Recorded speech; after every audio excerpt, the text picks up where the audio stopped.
प्रणाम। हम आप सभी जयन पांडे। आज हम जातनी गावे विवाह के विदाई गीत।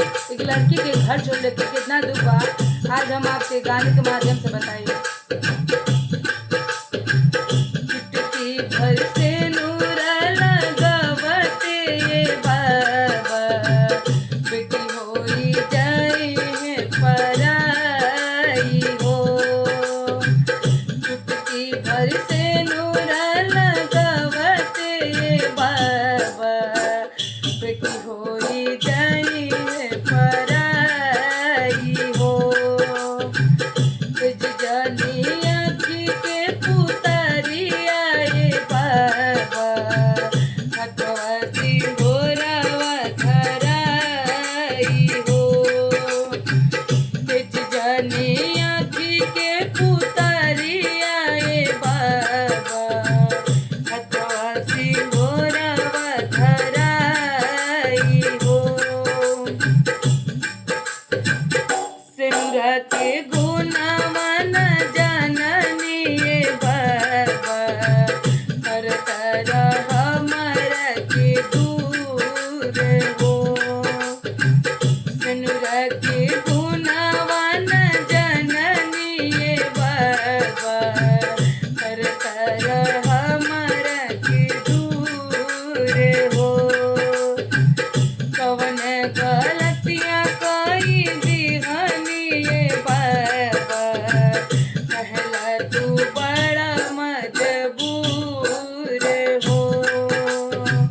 कवन गलतियाँ कई दिहनी ये बाबा, कहला तू बड़ा मजबूर हो।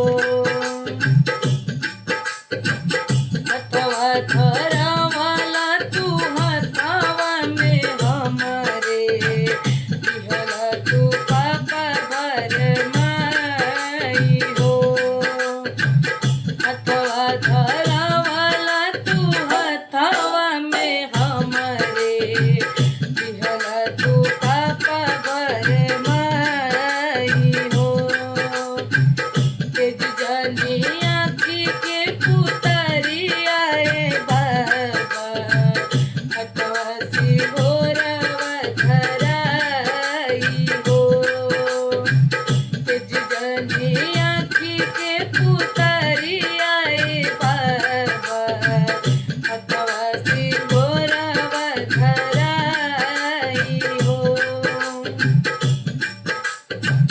तेज की राहे ताकाहे कटल करे जावा, दूसरा से हथवा धराई दिहला। तेज की राहे ताकाहे कटल करे जावा, दूसरा से हथवा धराई दिहला। टुक टुक ताकता नया नया गनवा, काहे बाबा ऐसन सजाए दिहला। टुक टुक ताकता नया नया गनवा, काहे बाबा ऐसन सजाए दिहला।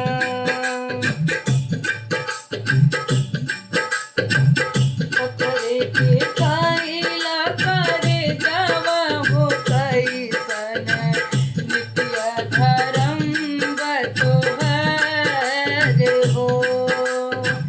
पत्थरे के काइला करे जावा हो कैसन, नित्य धर्म बतोहर हो। तुझ जानी आँखी के पुतरी आए बाबा, भगवती गोरावा धराई दिहला। चुटकी भर से नूरा लगा